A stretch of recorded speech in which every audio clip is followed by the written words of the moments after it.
हाँ भाई, तो टेस्ट कैसा हुआ आप लोगों का बताएंगे एक बार?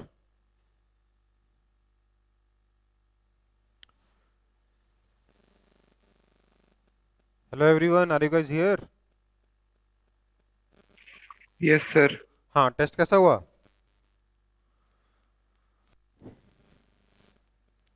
कोई नहीं, सब शांत। इतना खराब हुआ क्या? चलो ठीक है। अच्छा, पहले ही वर्ड में स्पेलिंग मिस्टेक है, पेंडुलम है, पी ए नहीं है, पी ई है, ठीक है। ओके, सो हमें बोला गया है कि फर्स्ट क्वेश्चन से मैं डिस्कस कर रहा हूँ, डाउट बताइएगा इनफैक्ट। Question number 1, 2, 3, 4, 5, 6, 7, 8। आयुषी, कौन से क्वेश्चन में डाउट है आपको? 7। 7। ओके। क्या बोला है कि a lift of mass 100 kg starts moving from rest in the upward direction। 100 kg मास दे रखा है, बोला है कि अपवर्ड डायरेक्शन में रेस्ट से मूव करना शुरू करता है। Figure shows variation of speed and of the lift। T1, T2 and T3 stand for tension in the row from 0 to 2 second, 2 to 6 second and 6 to 7 second। Okay, पहले 2 second का tension, अगले 4 second का tension और अगले 1 second का tension. T1, T2 और T3, मतलब यहाँ पर टेंशन T1 है, यहाँ पर टेंशन T2 है, यहाँ पर टेंशन T3 है। हमें इन तीनों टेंशन का रेशियो बताना है, ठीक है। तो क्या बोल रहा है, कहा है कि आपके पास एक मास है m, मान लेते हैं m की वैल्यू 100 kg है, इसके ऊपर एक टेंशन लग रहा है लेट्स से t, और इसका एक्सेलरेशन जो सॉरी इसकी वेलोसिटी इस तरीके से वेरी कर रही है। मतलब यहाँ पर जो फर्स्ट केस है, यहाँ पे हम एक्सेलरेशन निकाल सकते हैं। a1 कितना हो जाएगा, इसका एक्सेलरेशन ऊपर की तरफ a मान लेता हूँ, तो a1 कितना होगा फर्स्ट इंटरवल में t1 के टाइम पे, a1 कितना हो जाएगा, a1 हो जाएगा आपका वेलोसिटी 4 अपॉन टाइम 2, 2 मीटर पर सेकंड स्क्वायर। a2 तो जीरो है और a3 कितना है, -4 मीटर पर सेकंड स्क्वायर। निकाल सकते हो सब लोग, इस ग्राफ का स्लोप निकालना है, वेलोसिटी टाइम का स्लोप निकालोगे, एक्सेलरेशन मिल जाएगा। अब क्या लिखेंगे हम पर, हम लिखेंगे इस पर टेंशन टी ऊपर लग रहा है, नीचे लग रहा होगा m g, so T minus m g equals to m a. ठीक है, समझ में आई बात? ये लिफ्ट है, ये कहानी है इसकी। This implies T is equal to M into g plus a. तो यहां से हम बोल सकते हैं ए की जगह a1 डाल देंगे, t1 मिल जाएगा, a2 डाल देंगे, t2 मिल जाएगा, a3 डाल देंगे तो t3 मिल जाएगा। तो tension t1 is equal to m into g की वैल्यू 10 डाल देते हैं तो 10 plus 2, t2 is equal to m into simply acceleration zero ही है तो सिंपली m इंटू 10, और t3 is equal to m into g minus 4, that is 10 minus 4। Therefore t1 is to t2 is to t3 अगर आप निकालोगे तो m तो सीधे कैंसिल हो जाएगा। 12 is to 10 is to 6, 12 is to 10 is to 6, या फिर आप इसको 6 इज टू 5 इज टू 3 भी बोल सकते हो। कौन सा ऑप्शन है? Option number Bombay. ठीक है बेटा, यस सर। डाउट बोलेंगे आगे। Question number 8, 9, 10, 11, 12, 13, 14। कोई डाउट नहीं है अभी तक? 15 हो गया? सर 15 नंबर डाउट है। Okay. All surface assumed to be frictionless. Calculate the horizontal force F that must be applied so that m1 and m2 do not move relative to m3। Okay भाई, देखो भाई, late से इसका जो acceleration है cart का वो ए हो जाता है, ये जो कार्ट है इसका एक्सेलरेशन ए हो जाता है। तो क्योंकि क्वेश्चन ने बोला है कि m1 और m2 दोनों ही m3 के रिस्पेक्ट में मूव नहीं करेंगे, इसलिए इसका एक्सेलरेशन भी ए, इसका एक्सेलरेशन भी ए, और कार्ट का एक्सेलरेशन तो ये हमने ऑलरेडी मान ही रखा है ना। इसमें कोई दिक्कत है किसी को? No sir. ये नीचे नहीं आएगा, साथ ही में जाएगा, है ना बेटा, क्योंकि ये वाला m1 इसके रिस्पेक्ट में m3 के रिस्पेक्ट में मूव नहीं कर रहा। तो अगर मैं पूरे सिस्टम के लिए बोलूं तो क्या मैं बोल सकता हूं कि therefore f is equal to m1 plus m2 plus m3 into a, हाँ या ना, बोल सकता हूं कि नहीं? हाँ सर। ना मान लेते हैं यहाँ पर जो टेंशन आया है वो T आया है, इधर का टेंशन भी, इस रस्सी का टेंशन भी T है। इस पे नीचे लग रहा होगा M3G, ऊपर लग रहा होगा N1, यहाँ से इस पर N2 ऊपर लग रहा होगा, M1G नीचे लग रहा होगा। इन सब की जरूरत नहीं, मैं जबरदस्ती निकाल रहा हूँ। N2 यहाँ पर नीचे लग रहा होगा, इस पर N3 आगे लग रहा होगा, पीछे की तरफ इस ब्लॉक पर M1 पे N3 लग रहा होगा। मैं एक काम करता हूँ, तीनों का अलग अलग डायग्राम बनाता हूँ क्योंकि काफी हौच पौच हो चुकी है। अगर मैं M1 के बारे में बात करूं, M1 पे क्या क्या हो रहा है, नीचे M1G, ऊपर N2, आगे T, एक्सेलरेशन A। तो इसमें y डायरेक्शन की इक्वेशन लिखूंगा तो क्या मिलेगा, N2 is equal to M1G मिलेगा, है ना।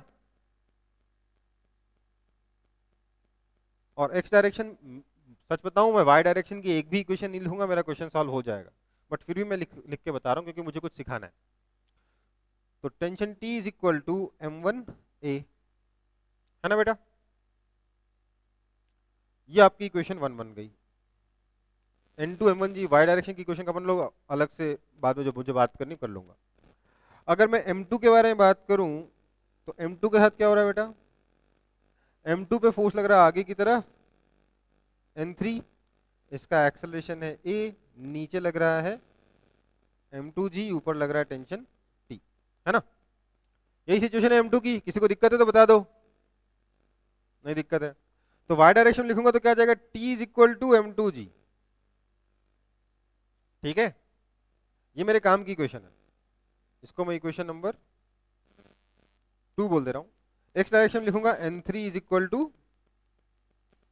M2A, ये होगा इक्वेशन नंबर 3। ये भी y डायरेक्शन की इक्वेशन है पर मेरे काम की मैंने लिख लिया इसलिए क्योंकि यहाँ टेंशन T के बारे में बात हो गई ना, इसलिए। अब अगर मैं M3 के बारे में बात करूं तो M3 पे कितने फोर्सेस लग रहे हैं, कोई बताएगा मेरे को? सिर्फ नंबर ऑफ फोर्सेस बता सकते हो, फटाफट बताओ।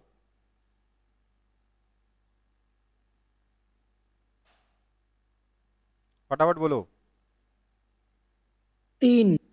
3 बस, अच्छा देखते हैं। एक तो मैंने फोर्स लगाया F आगे, एक इस पे लगा M3G नीचे, एक लगा N1 ऊपर, एक लगा N3 पीछे। लगा कि नहीं लगा? ये तो चार, मैं 4 एक्सपेक्ट कर रहा था आप लोगों से कम से कम, आपने 3 ही बोला, कोई बात नहीं। 4 नहीं, मैं कम से कम 5 एक्सपेक्ट कर रहा था। एक और लगेगा नीचे की तरफ, कितना, N2, ठीक है। इसके अलावा भी फोर्सेस हैं, क्या क्या, पीछे की तरफ टेंशन T जो यहां लगा, नीचे की तरफ टेंशन T जो इधर लगा, हाँ या ना।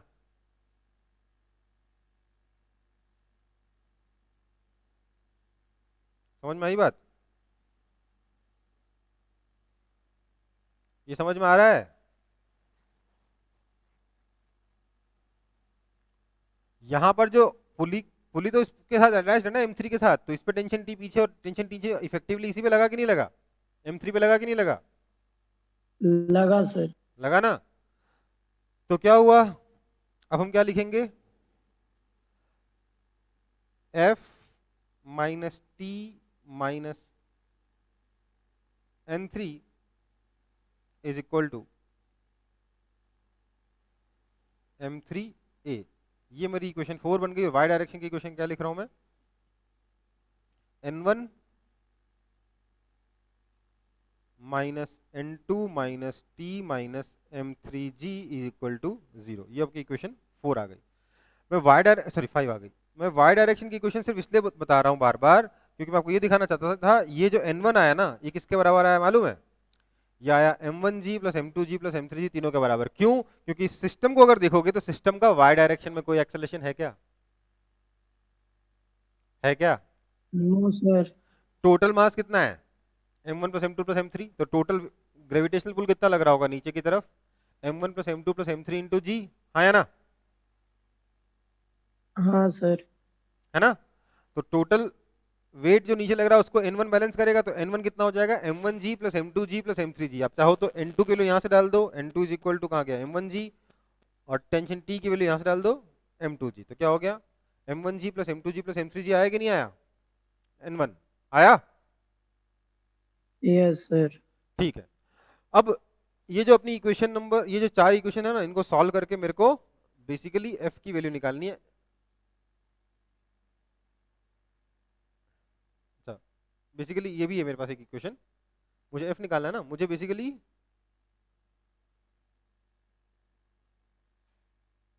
ठीक है, मुझे पहले a की वैल्यू निकालनी, फिर a की वैल्यू निकाल के यहाँ पे डाल दूंगा, आंसर आ जाएगा। ठीक है, तो सबसे पहले मैंने बोला t is equal to m1a है और t is equal to m2g भी है। ठीक है, तो ये जो दो इक्वेशंस हैं इनका यूज करके सीधे एक्सेलरेशन आ सकता है कि नहीं आ सकता? आ सकता है? आ सकता है सर। आ सकता है। डिवाइड कर देंगे, एक्सेलरेशन आ जाएगा, ये एक्सेलरेशन यहाँ डाल दोगे सीधे एफ आ जाएगा। ये बाकी सब जो है ना, सिर्फ मैं आपको मेहनत दिखा रहा था क्या क्या कर सकते, क्या क्या स्कोप है आपके पास करने के लिए। ठीक है,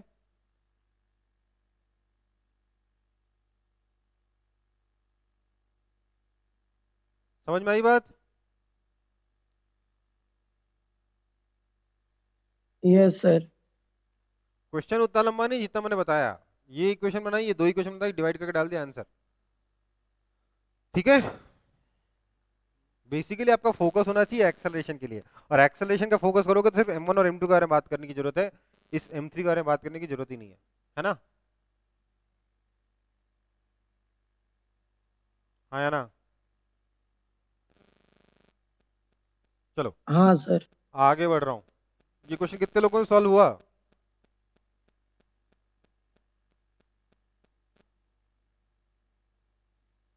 आंसर ये आ रहा है शायद। कितने लोगों से सॉल्व हुआ ये क्वेश्चन? किसी से नहीं? इतना डिफिकल्ट भी नहीं था यार। नेक्स्ट क्वेश्चन 16, डाउट बताइएगा। 16, 16. Yes, sir. a balloon of mass capital M is descending at a constant acceleration alpha. Okay, constant acceleration alpha से descend कर रहा है, मतलब balloon का, ठीक है। When a mass M is released from the balloon, it starts rising with the same acceleration alpha. Okay, what is the value of small m? देखो भैया क्या बोला कि एक बलून है, इसका मास है कैपिटल M, ये नीचे जा रहा है एक्सेलरेशन अल्फा से। ठीक है, उसमें से बलून में से हम लोगों ने कुछ मास निकाल के फेंक दिया, तो कितना बलून का साइज उतना ही रहा,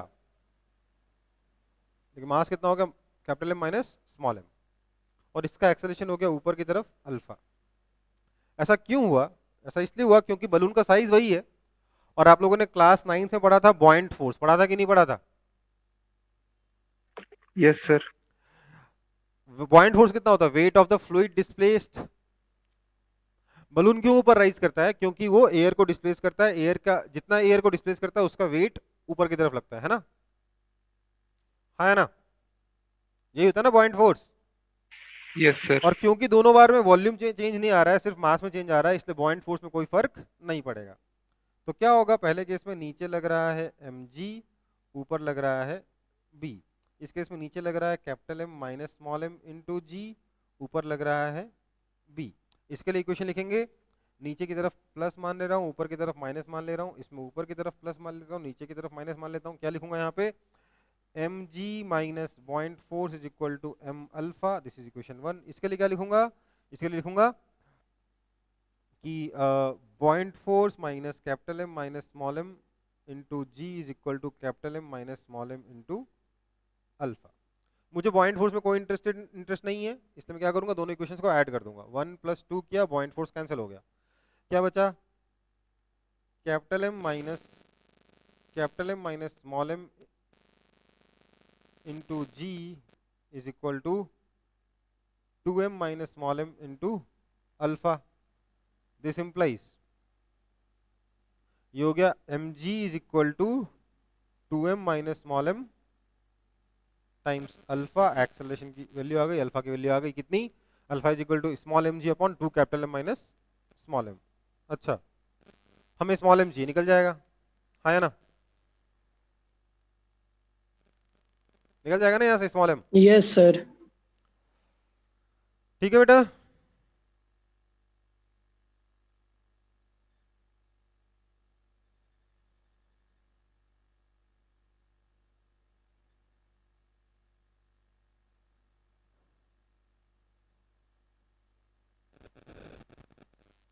मेरे ख्याल से आंसर बॉम्बे आगे बढ़े। 17, 18, 19, sir 17। a body of mass small m moves with a velocity v on the surface whose friction coefficient is mu. If the body covers a distance s, then v will be, देखो question की language थोड़ी उतनी clear नहीं है, but ये कहना क्या चाह रहा है कि एक ऑब्जेक्ट है, मास इसका m दे रखा है, ये वेलोसिटी v से जा रहा था, एक रफ सरफेस है जिसका कोएफिशिएंट ऑफ फ्रिक्शन म्यू है, और कहा है कि ये जो है ना s डिस्टेंस जाके रुक जाता है। ठीक है, बोला है कि v कितना है, क्या लिखेंगे, इस ऑब्जेक्ट पे नीचे फोर्स लगेगा mg, पीछे फोर्स लगेगा फ्रिक्शन, क्योंकि काइनेटिक फ्रिक्शन है, फ्रिक्शन इज, अच्छा ऊपर लगेगा normal force, clearly normal force is equal to mg, this implies friction is equal to mu into mg, क्योंकि काइनेटिक फ्रिक्शन है।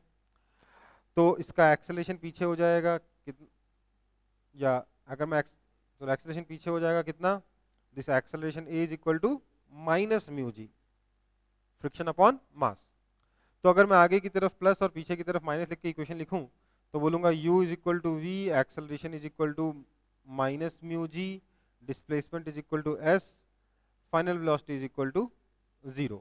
हमें ये v निकालना है, कौन सा इक्वेशन लगेगा, v square is equal to u square plus 2s, 0 is equal to v square minus 2 mu g s, this implies v is equal to under root of 2 mu g s।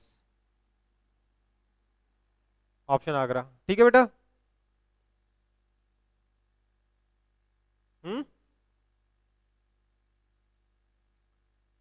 क्या हो गया, sir ये v तो final velocity निकाले ना आप। v final velocity का, initial velocity है v। ठीक है सर। u का नाम v दे रखा है ना क्वेश्चन में, तो क्या करोगे, यस सर, समझे। ठीक है। 18, सर एक बार वो सॉल्यूशन दिखाइए ना। कौन सा, हाँ ये हो गया sir. 18, 19, Sir, 19. the rear side of a truck is open and box of mass 20 kg is placed on the truck 4 meters away from rest with an acceleration of, क्या,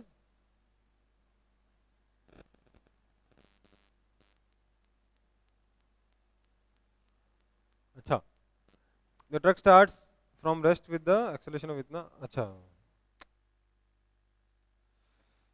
थोड़ा सा ना दो बार, मुझे नहीं पता आपकी उसमें क्या हुआ, यहाँ पर 2 बार टाइप हो गया है।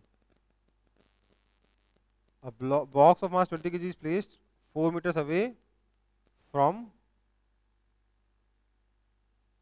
इसको काट देते हैं, अवे फ्रॉम पीछे वाला जो वो होता है ना ट्रक का, जो रियर साइड है ना वो ओपन है, ऐसा समझ लो। क्वेश्चन क्या कह रहा है, ये अपना ट्रक है, पीछे कुछ नहीं ओपन है, इसके ऊपर एक बॉक्स रखा हुआ है जिसका पीछे वाले एंड से डिस्टेंस 4 मीटर है, ये कहना चाह रहा है ये, ठीक है, कोई दिक्कत। The truck starts from rest with an acceleration of 2 meter per second square on a straight road. The box will fall off the truck when it is at a distance from the starting point equal to mu दे रखा है 0.15. बोला है कि truck अपने starting point से कितना दूर होगा जब ये बॉक्स गिर जाएगा. अब ये थोड़ा कंफ्यूजिंग है कि यहाँ इट का मतलब बॉक्स को रेफर कर रहा है या ट्रक को रेफर कर रहा है ना. ये एक छोटा सा इश्यू है, कोई बात नहीं, हम क्वेश्चन सॉल्व करते हैं. इन रेफरेंस ऑफ ट्रक, अगर हम ट्रक के रेफरेंस से बात करें, तो ट्रक तो रेस्ट पर है, हाँ या ना, बोलते जाओ. Yes, sir. लेकिन इस ऑब्जेक्ट के ऊपर एक सूडो फोर्स लगेगा पीछे की तरफ कि नहीं लगेगा? लगेगा सर. कितना लगेगा? ma, है ना. तो उस ऑब्जेक्ट के बारे में बात करें, बॉक्स के बारे में बात करें, इस पे फोर्स लग रहा है पीछे की तरफ ma, नीचे लग रहा है mg, ऊपर लग रहा है नॉर्मल. तो ऑब्वियसली ट्रक के रिस्पेक्ट में ये पीछे की तरफ स्लाइड करेगा कि नहीं करेगा? करेगा सर. एटलीस्ट कोशिश तो करेगा. तो फ्रिक्शन इस पे लगेगा आगे की तरफ. अब पीछे की तरफ mg नहीं है, ma है.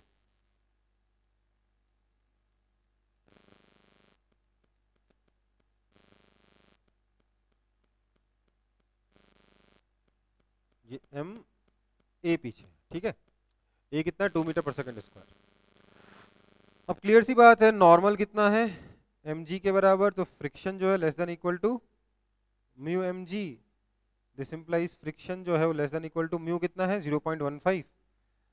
तो m इंटू 1.5 है ना. g को 10 ले लिया तो इतना ही है, हाँ या ना.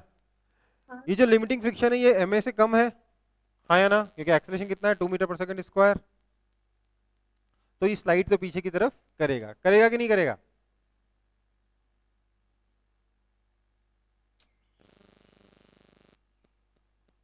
करेगा ना. क्या यार. तो अब अगर मैं इसकी एक्स डायरेक्शन की इक्वेशन लिखूं तो पीछे लग रहा है फोर्स 2m, आगे लग रहा है फ्रिक्शन 1.5m, और इसका एक्सेलरेशन पीछे की तरफ b है. तो मैंने पीछे की तरफ प्लस, आगे की तरफ माइनस ले लिया. क्या आया? 2m minus 1.5m is equal to mb. This implies b is equal to 0.5 metre पर सेकंड स्क्वायर, है ना बेटा. हाँ सर. ठीक है. तो इसका डिस्प्लेसमेंट कितना है? 4 मीटर है. तो मतलब मैं बोलूंगा कि for box in reference to truck के रेफरेंस में अगर बॉक्स के बारे में देखा जाए तो क्या बोलूंगा मैं? बोलूंगा कि half b t square is equal to 4 meter, हाँ या ना.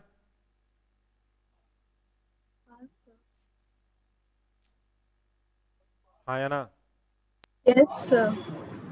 और ट्रक के लिए अगर बोलूंगा, ट्रक का डिस्प्लेसमेंट अगर s है तो क्या लिख सकता हूं? Half a t square is equal to s, हाँ या ना.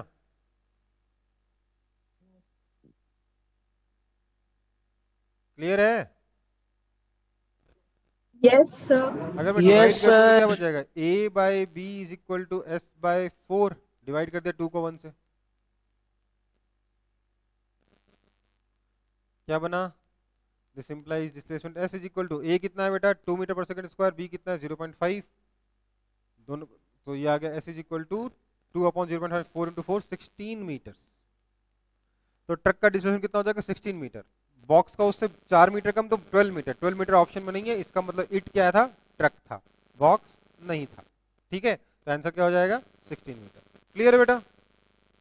Yes, sir. हाँ या ना. हाँ sir.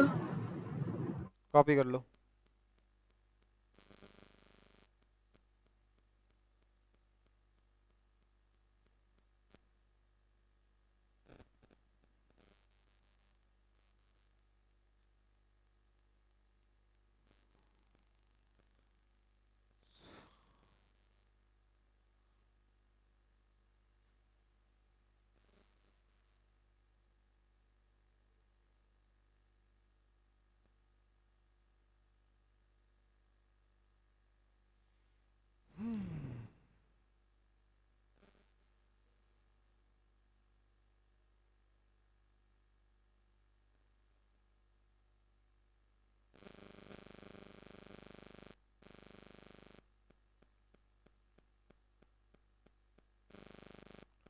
Copied, Yes, sir. आगे बढ़ रहा हूं। 20, 21, 22,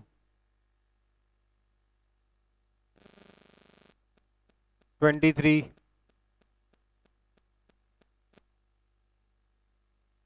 24, 25,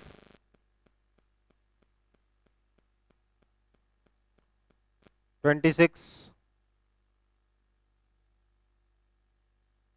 27,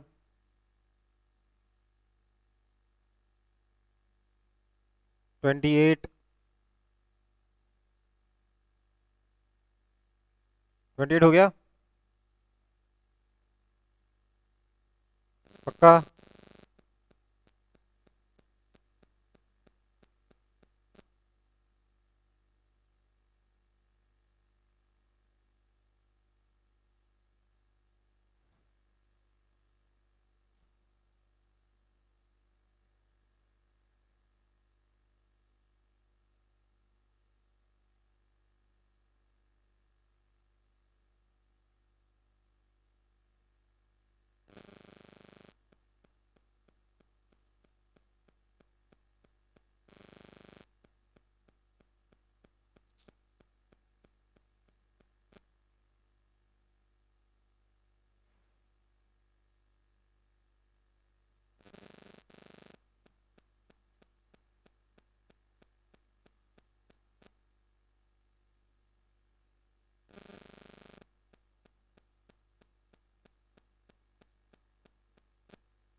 हाँ भाई, 28 में कोई डाउट है?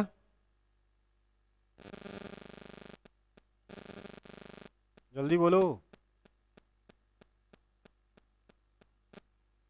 कोई डाउट नहीं है? कैसे बनेगा ये?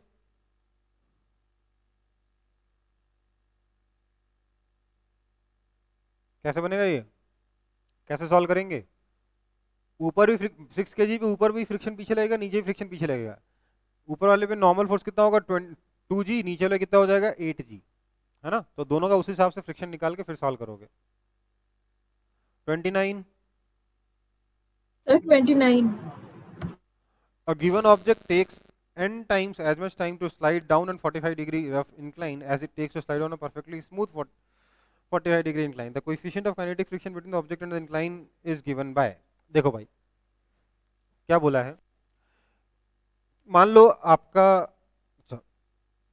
एक इंक्लाइन प्लेन दे रखा है 45 डिग्री का जो स्मूथ है, और एक इंक्लाइन प्लेन दे रखा है 45 डिग्री का जो कि रफ है।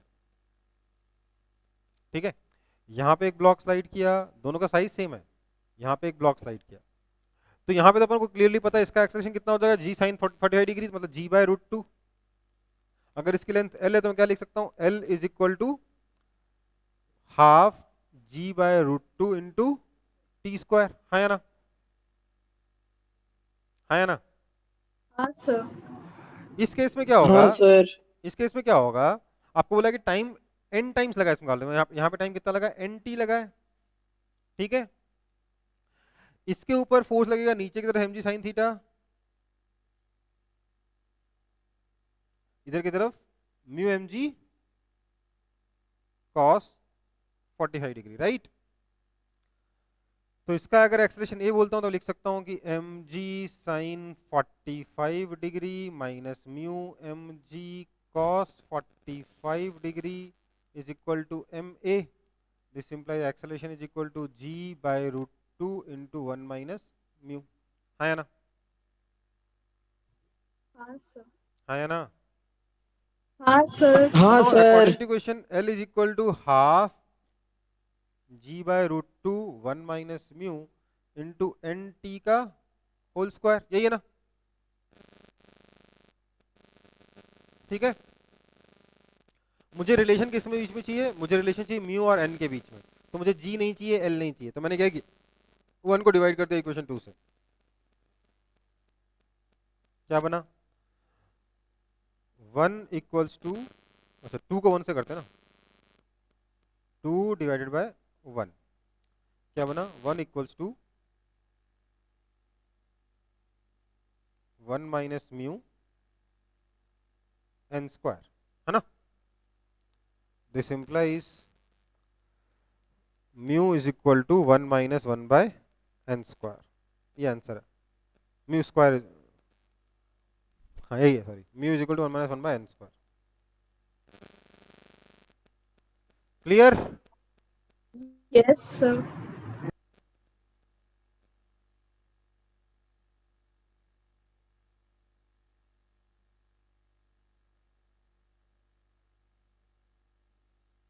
आगे बढ़े.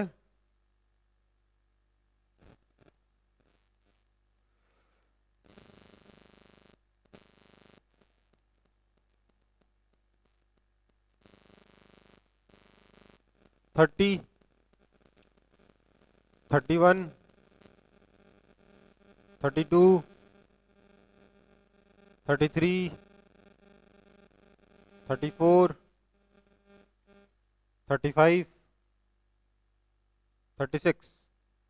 कोई डाउट नहीं है? 37, 38, 39. Sir 38. A plate of mass capital M is placed on a horizontal frictionless surface and the body of mass small m is placed on this plate. Okay. The coefficient of friction between body and this plate is mu. If the force 3 mu g is applied to the body of mass small m along the horizontal, the acceleration of plate will be. देखो भाई,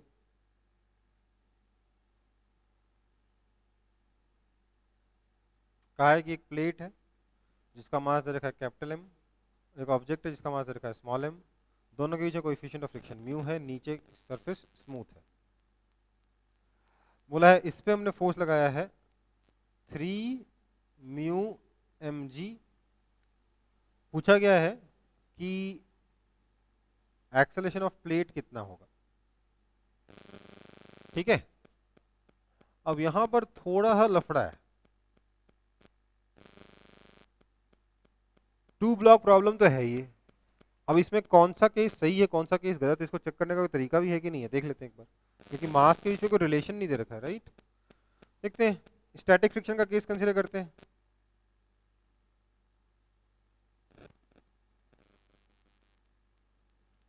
क्या लिखेंगे? दोनों साथ में जाएगा, मतलब 3 mu m g is equal to m plus m capital M into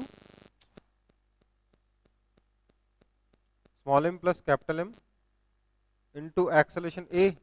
this implies acceleration a is equal to 3 mu m g upon capital M plus small M.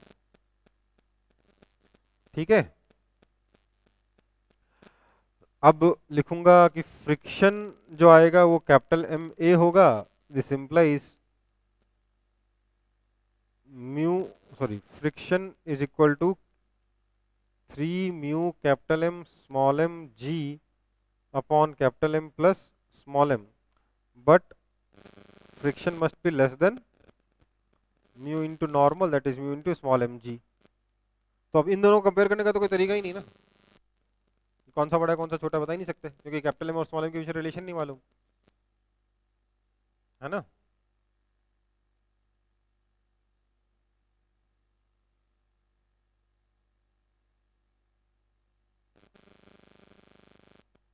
तो ये केस सही है कि गलत है चेक कर ही नहीं सकते, तो इसका आंसर होगा ही नहीं। आपके क्वेश्चन पेपर में भी यही प्रिंट है और प्रिंटेड है, कैपिटल एम और स्मॉल एम में कुछ रिलेशन तो नहीं दे रखा।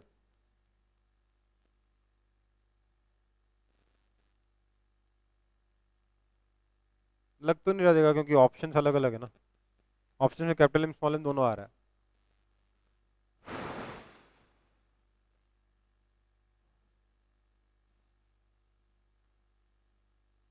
देखो भाई, ये वाला ऑप्शन आंसर में है क्या, ये वाला 3 mu m g upon capital M plus small m, नहीं है, ये वाला ऑप्शन में है ही नहीं, है ना। तो ये तो पॉसिबल नहीं है, मतलब कहने का मतलब है कि ये वाला ऑप्शन तो है नहीं। तो let's solve for kinetic friction. अगर काइनेटिक फ्रिक्शन वाला केस कंसीडर करेंगे तो फ्रिक्शन कितना होगा, म्यू इंटू एम जी। तो आपका जो कैपिटल एम है उस पर लगेगा म्यू स्मॉल एम जी आगे, इसका एक्सेलरेशन ए, मास है कैपिटल एम, तो acceleration a is equal to mu small m g upon capital M, ये ऑप्शन में है। देखो आंसर या तो ये हो सकता है, कहाँ गया, कौन सा क्वेश्चन था, 38। आंसर या तो ये हो सकता है या फिर ये हो सकता है। ऑप्शन में सिर्फ ये वाला है, इसलिए यही आंसर, यही पॉसिबल ऑप्शन मार्क कर सकते हैं और कुछ मार्क ही नहीं कर सकते। समझ में आया, समझ में आया कि नहीं आया। आ गया सर। देखो क्वेश्चन में एक इन्फॉर्मेशन और चाहिए होगी एग्जैक्ट रिलेशन निकालने के लिए, एग्जैक्ट आंसर निकालने के लिए, कि ये जो फ्रिक्शन आया ये म्यू स्मॉल एम से बड़ा हो रहा है कि छोटा हो रहा है।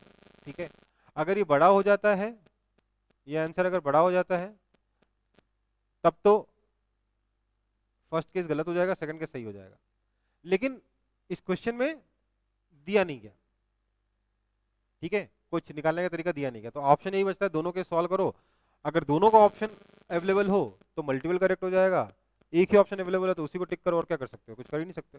ठीक है, इतनी जल्दी बोनस नहीं होता बेटा क्वेश्चन, मतलब खास तौर से जेई मेन वगैरह में बोनस नहीं होता इतनी जल्दी। ठीक है बेटा,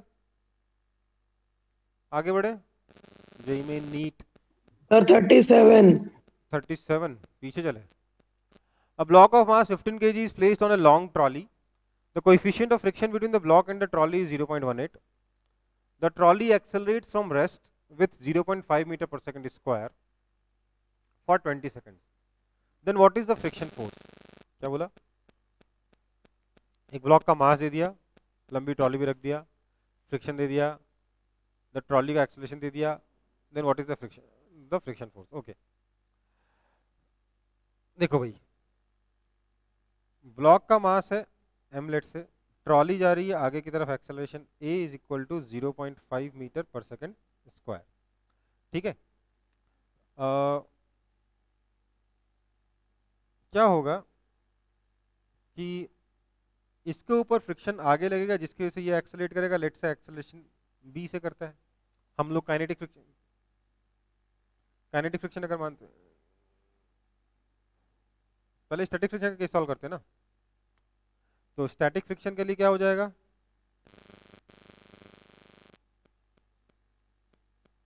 B इक्वल्स टू A हो जाएगा, this implies friction F is equal to mass into acceleration A, this is equal to mass कितना है 15 इंटू एक्सेलरेशन A इज 0.5, और फ्रिक्शन की जो लिमिटिंग वैल्यू है वो कितनी है, mu into normal that is equal to mu into इस केस में small m g that is equal to mu कितना है 0.18, तो 1.8 m। डेफिनेटली ये चीज जो है इससे कम है, इसलिए ये करेक्ट है, काइनेटिक फ्रिक्शन का केस कंसीडर करने की जरूरत नहीं है। 7.5 न्यूटन इज योर आंसर। ठीक है,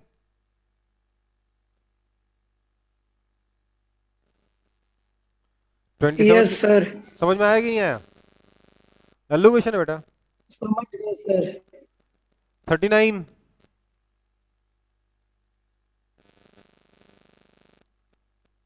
forty,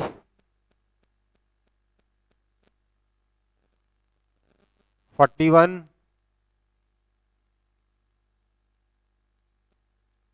42. Sir, 42. The force required to just move a body to just move a body up the inclined plane is double the force required to just prevent the body from sliding down the plane. The coefficient of friction is mu. The inclination theta of the plane is, देखो भैया क्या बोला है, ये plane है, इस पर block अपने आप स्लाइड नहीं करता, इस पर नीचे लग रहा है mg sin थीटा, ऊपर लग रहा है फ्रिक्शन फोर्स F, पर ये स्लाइड कर जाएगा नीचे की तरफ, तो हमें स्लाइड करने से रोकने के लिए फोर्स लगाना पड़ा F। ठीक है, ऐसे में इसका एक्सेलरेशन 0 है, इसको स्लाइड करने से रोका है हमने, है ना। और एक केस में मतलब क्या हुआ है, अगर हम इसको ऊपर की तरफ स्लाइड कराना चाहते हैं तो हमने फोर्स लगाया है F, mg sin थीटा तो नीचे लग ही रहा है, इसके अलावा फ्रिक्शन भी नीचे लगेगा क्योंकि अब हम ब्लॉक को ऊपर स्लाइड कराने वाले हैं। अच्छा, इस पर फोर्स जो है F नहीं हुआ, कितना हो गया है, 2F हो गया, क्योंकि क्या लिखा है, double the force is required, ऊपर स्लाइड करने के लिए डबल फोर्स लगता है ना। समझ में आया दोनों केस में फर्क? दोनों ही केस में आपका एक्सेलरेशन 0 ही है, अभी स्लाइड शुरू होगा और अभी स्लाइड जस्ट रोका है। समझ में आया? हाँ सर। फर्क ये है यहाँ पे कि अगर इससे कम फोर्स लगाओगे तो नीचे फिसल जाएगा, इससे ज्यादा फोर्स लगाओगे तो ऊपर खिसक जाएगा। ठीक है बेटा, तो हम क्या बोल रहे हैं, यहां पर F plus friction minus mg sin theta is equal to 0, this implies F is equal to mg sin theta minus friction. और फ्रिक्शन कौन सा, लिमिटिंग, क्योंकि लिमिटिंग के इसके बारे में बात करें, जस्ट रोकना और जस्ट स्लाइड करने की बात कर रहे हैं, राइट। और इसमें क्या हो जाएगा, 2F minus friction minus mg sin theta is equal to 0, this implies 2F is equal to mg sin theta plus friction. और कौन सा फ्रिक्शन है ये, लिमिटिंग फ्रिक्शन है। ठीक है, हमें चाहिए क्या, हमें म्यू दे रखा है, हमें थीटा चाहिए, हमें कैपिटल F नहीं चाहिए, तो हम क्या करेंगे, डिवाइड कर देंगे क्वेश्चन 2 को, ये 1 है ये 2 है, 2 डिवाइडेड बाय 1 कर दिया हमने, तो क्या हो गया, 2 is equal to mg sin theta plus F upon mg sin theta minus F। मैं दोनों को बराबर क्यों ले रहा हूँ, क्योंकि दोनों ही लिमिटिंग फ्रिक्शन के बराबर है। समझ में आई बात? हाँ या ना? Yes, sir. Okay, this mg, this implies mg sin theta is equal to 3 mu mg cos theta, so tan theta is equal to 3 mu, tan inverse 3 mu, option number D. Clear है? Sir option tan inverse mu दिया हुआ है। एक second, मैंने calculation सही करी यहाँ पे, tan इनवर्स क्या दे रखा है, म्यू दे रखा है, tan इनवर्स म्यू तो गलत ही है बेटा, ये तो डेफिनेटली गलत है, आंसर यही होगा। ठीक है, okay sir.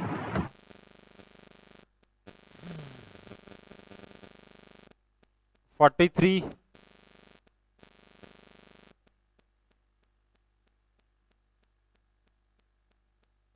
44,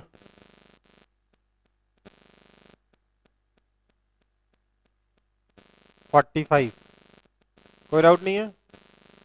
sir 45। Sir 45। 2 masses m2 is equal to 10 kg, जैसा ये रिजिड है, पता है ना आपको, समझ में आ रहा है डायग्राम से? 2 masses m2 Yes, is equal to sir. 10 kg and m1 is equal to 5 kg are connected।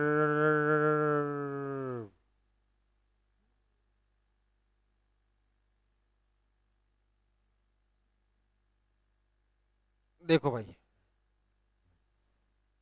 हम चाहते हैं कि मोशन ना हो, मोशन नहीं होने के लिए ये रेस्ट पे होना चाहिए, तो tension T is equal to 5G, है ना।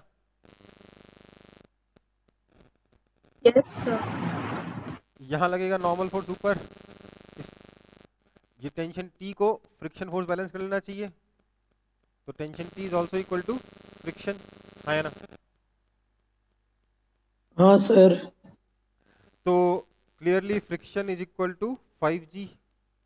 दिस इंप्लाइज फ्रिक्शन होगा कितना, फ्रिक्शन दिस इंप्लाइज 5g जो है वो less than equal to mu into m2 plus small m into g है, हाँ या ना। हाँ सर। मैं इक्वल वाला केस सॉल्व करता हूँ क्योंकि मुझे मिनिमम वेट चाहिए ना, तो मैं इक्वल वाला केस सॉल्व करता हूँ। दिस इंप्लाइज, अच्छा जी तो चला गया, 5/μ इज इक्वल टू m2 कितना है 10 plus m। This implies m is equal to 5/μ कितना बेटा 0.15 minus 10, that is equal to 0.15 क्या होगा 15/10, 50/, क्या होगा 15/10 नहीं 15/100, 500/15 मतलब कि 100/3, 100/3 minus 10 that is 23.3 kg।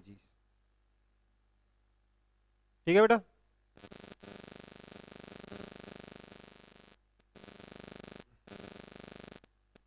Clear. Yes, sir.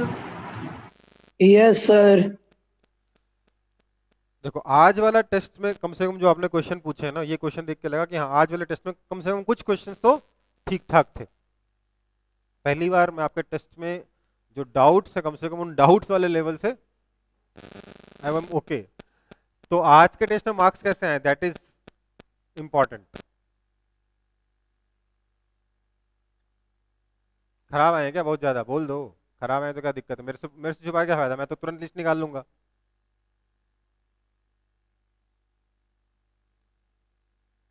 आज पहली बार I am at least little bit satisfied with your test का जो लेवल है उससे। मुझे नहीं पता आपके मार्क्स कैसे हैं, अगर इस चक्कर में मार्क्स बहुत खराब हो गए हैं तो देखते हैं फिर।